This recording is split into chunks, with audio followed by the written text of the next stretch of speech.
देखिए पहला क्वेश्चन है, एक समद्विबाहु त्रिभुज का आधार 12 सेंटीमीटर है और इसका परिमाप अगर 32 सेंटीमीटर है तो इसका क्षेत्रफल क्या होगा।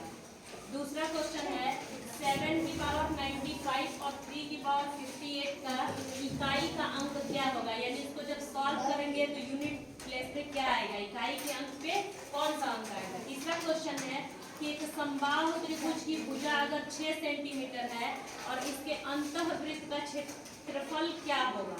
अगर समबाहु त्रिभुज की भुजा दी हुई है, समबाहु त्रिभुज का मतलब क्या होता है, जिसकी सभी भुजा क्या हो, बराबर हो। चौथा क्वेश्चन है मिसिसिपी शब्द के अक्षरों को कितने तरीके से व्यवस्थित किया जा सकता है, यानी ये जो शब्द लिखा है इसको कितने तरह से व्यवस्थित किया जा सकता है।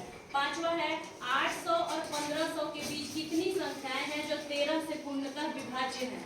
तो 800 से 1500 के बीच कितनी ऐसी संख्याएं हैं जो 13 से पूरी तरह से क्या हो सकती हैं, विभाजित हो सकती हैं। लास्ट ये छठवां क्वेश्चन है x plus y plus z बराबर अगर 15 है और x y plus y z plus z x बराबर 72 है तो इसका मान क्या होगा। सातवां क्वेश्चन है यदि a की आय b की आय से 60% कम है तो b की आय a की आय से कितना प्रतिशत अधिक होगा। तो सबसे पहला क्वेश्चन देखिए क्या दिया हुआ है कि एक समद्विबाहु त्रिभुज का आधार 12 सेंटीमीटर है तो और इसका परिमाप 32 सेंटीमीटर है। समद्विबाहु त्रिभुज का मतलब क्या होता है, जिसकी दो भुजा क्या हो, आपस में बराबर हो। तो मान लेते हैं वो x है और इसका आधार दिया हुआ है कितना है, 12 सेंटीमीटर है। तो सबसे पहले हम क्या करेंगे, परिमाप निकालेंगे इसका। तो परिमाप तीनों संख्याओं का क्या होता है, योग होता है। तो ये हो जाएगा 2x प्लस 12 बराबर कितना, 32। ये कितना हो जाएगा 2x इज इक्वल टू 32 में से 12 गया 10, x बराबर सॉरी 32 में से 12 जाएगा 20 बचेगा, x बराबर हो जाएगा 10। यानी इन दोनों की वैल्यू आ गई 10। अगर हमें ऊंचाई मिल जाए तो हम इस त्रिभुज का क्षेत्रफल बता देंगे 1/2 आधार गुणे ऊंचाई। तो अगर ये 10 है, ये 10 है और ये 12 है इसका आधार, तो ये हो जाएगा 6 और ये भी हो जाएगा 6। ये भुजा है इसकी 10, ये है 6, तो ये कैसे निकल जाएगा, ये वाला कितना हो जाएगा 10 का स्क्वायर माइनस 6 का स्क्वायर, 100 माइनस 36 कितना आएगा 49, 64 आएगा सॉरी। तो ये हो जाएगा 8, ठीक है। तो इसका हाइट आ गया 8, आधार हो गया 12, तो क्षेत्रफल क्या हो जाएगा 1/2 आधार गुणे ऊंचाई। 2 से गया 6 और 6 48, इसका क्या हो जाएगा क्षेत्रफल वर्ग सेंटीमीटर, 48 स्क्वायर वर्ग सेंटीमीटर। किसी को कोई दिक्कत। चलिए दूसरा क्वेश्चन दिया हुआ है कि इसके इकाई का अंक क्या होगा, ठीक है। तो सबसे पहले इकाई का अंक अगर पावर में कोई भी संख्या दी हुई है तो इसको हम 4 से क्या करते हैं, भाग देते हैं। तो देखिए इसको भी 4 से भाग दीजिए, इसको भी 4 से भाग दीजिए। तो इसको 4 से भाग देंगे तो कितना होगा, 4 दूनी 8, 4 3 12, यहाँ बचेगा 3 यानी 7 का हो जाएगा क्यूब। यहाँ 4 से भाग दीजिए, 4 एकम 4, 4 चौका 16 यानी यहाँ बचेगा 2, यहाँ कितना बचेगा 2। ये हो जाएगा तुम्हारा 7 का क्यूब माइनस 3 का स्क्वायर, यानी कि इसको मल्टीप्लाई करेंगे तो आएगा 343 माइनस 9, तो 13 में से 9 गए 4, यूनिट डिजिट पे पता चल गया। तो ये कितना हो जाएगा 4, तो इसका आंसर क्या आ जाएगा पूरे का 4। सबसे पहले इसको 4 से भाग देंगे तो जितना पावर कम हो जाएगा, यानी यहाँ 3 हो गया, यहाँ 2 हो गया। फिर इसका मल्टीप्लाई कर देंगे और देखेंगे कि इसके यूनिट डिजिट पे कौन सा अंक आ रहा है, तो 4 आ रहा है। तो ये इसका क्या हो जाएगा आंसर, दूसरे क्वेश्चन का आंसर हो जाएगा 4। तीसरा देखिए, तीसरा कह रहा है कि अगर एक समबाहु त्रिभुज की भुजा 6 सेंटीमीटर है, समबाहु त्रिभुज मतलब जिसकी सभी भुजा क्या हो, बराबर हो, यानी इसकी सभी भुजा कितने सेंटीमीटर की है, 6 सेंटीमीटर की है। तो इसके अंतःवृत्त का क्षेत्रफल क्या होगा। अंतःवृत्त यानी इस त्रिभुज के अंदर कोई वृत्त खींचा गया है, इसका क्षेत्रफल पूछ रहा है। तो इसका क्षेत्रफल निकालने के आप, इसका फॉर्मूला होता है a/2√3। क्या होता है, इसकी रेडियस निकालने का सूत्र होता है, बड़े क्लास में आप पढ़ेंगे, r = a/2√3।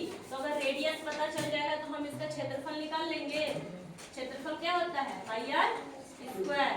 तो इसकी रेडियस जो होगी निकालने पे आएगा a/2√3 और भुजा कितना दिया हुआ है 6 यानी 6/2√3। यहाँ से ये 3 हो जाएगा, इसको √3 × √3 लिख सकते हैं। ठीक है, तो यहाँ से कैंसिल हो जाएगा तो रेडियस कितना आ जाएगा √3। अगर रेडियस पता चल गया तो हम क्षेत्रफल बता देंगे। क्षेत्रफल क्या हो जाएगा पाई आर स्क्वायर यानी कि पाई इंटू √3 का स्क्वायर यानी कि कितना हो जाएगा 3 पाई। इसका अंतर्वृत्त का क्षेत्रफल क्या हो जाएगा 3 पाई। किसी को कोई दिक्कत? चलिए अब एक क्वेश्चन तीसरा दिया हुआ, चौथा दिया हुआ है कि मिसिसिपी शब्द के अक्षरों को कितने तरीके से आप व्यवस्थित कर सकते हैं। तो सबसे पहले सारे लेटर्स को आप गिनिए, कितना है इसमें लेटर 1 2 3 4 5 6 7 8 9 10 11। तो इसको लिखिए 11 का फैक्टोरियल। फैक्टोरियल का मतलब हम आपको बताएंगे, ये बाइनोमियल थ्योरम में आता है, बड़ी क्लास में पढ़ेंगे। लेकिन ऐसे क्वेश्चंस जनरली किसी भी कॉम्पिटिटिव एग्जाम में पूछता है। अभी तुम लोग 9th का BHU CHS का भी दोगे तो उसमें भी इस तरह के क्वेश्चन आते हैं। ये रीजनिंग भी आता है और मैथ में भी आता है क्योंकि इसमें दोनों मिक्स होता है। बाइनोमियल थ्योरम का प्रयोग किया जाता है लेकिन जनरली इसको रीजनिंग में ही पूछता है। ठीक है, तो ये हो जाएगा 11 फैक्टोरियल। और देखिए कौन सा ऐसा लेटर है जो बार बार कितनी बार आया है। तो देखिए M एक बार आया है, I कितने बार आया है 1 2 3 4। तो इसको नीचे लिख लीजिए I आया है 4 बार। S को देखिए 1 2 3 4, इसको भी लिख लीजिए। जो नंबर जितने बार रिपीट हुआ है उसको नीचे लिख लेंगे। ये कितने बार हुआ है 2 बार। ठीक है, फैक्टोरियल का मतलब ये होता है कि जितने नंबर तक दिया है उतने नंबर तक आप मल्टीप्लाई करेंगे। यानी अगर यहाँ 11 फैक्टोरियल दिया हुआ है तो 11 से पहले क्या आता है 10 9 8 7 6 5 4 3 2 और 1 अपॉन 4 फैक्टोरियल। 4 फैक्टोरियल का मतलब 4 गुणे 3 गुणे 2। इसका भी होगा 4 गुणे 3 गुणे 2 और इसका हो जाएगा 2 गुणे 1। एक भी अंडरस्टूड है, एक में मल्टीप्लाई करने से कोई फायदा होता नहीं है। तो देखिए यहाँ तक तो ये संख्या यही खत्म हो जाएगी। ठीक है, 2 से हो जाएगा 3 हो जाएगा, ये 3 से ये 3 कैंसिल हो जाएगा, 4 दूनी 8, इस 2 से ये भी कैंसिल हो गया। अब नीचे कुछ बचा है नहीं बचा है, सबका मल्टीप्लाई कर दीजिएगा, वही इसका क्या होगा आंसर होगा। उतने तरीके से इसको व्यवस्थित किया जा सकता है।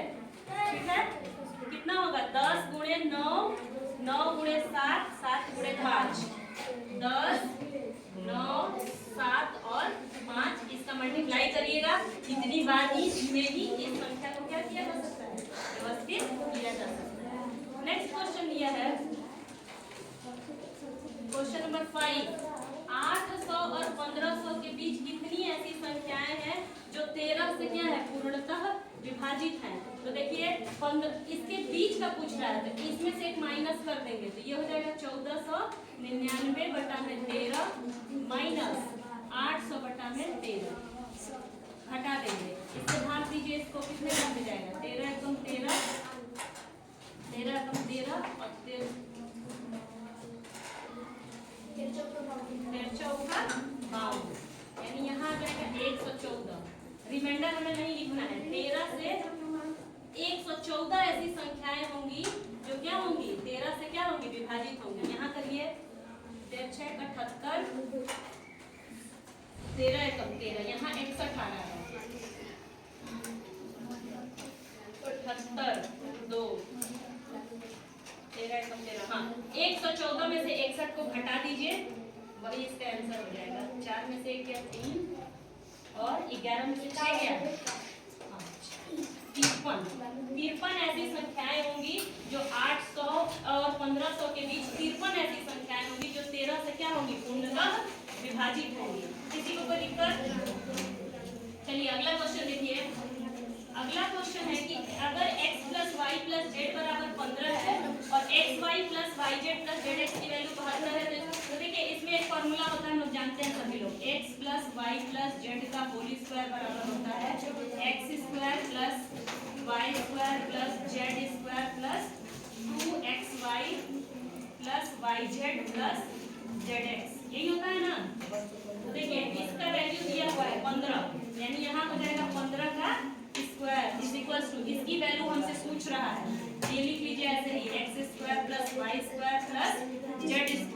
प्लस 2 गुणे इसकी वैल्यू दी हुई है, इसकी वैल्यू कितनी दी हुई है 72, ठीक है। इसकी वैल्यू पूछ रहा है, इसको गुणा करके इधर ले आइए, 15 15 हम 225 माइनस इसमें गुणा करिए 2 दूनी 4 2 7 14, 225 में से 144 को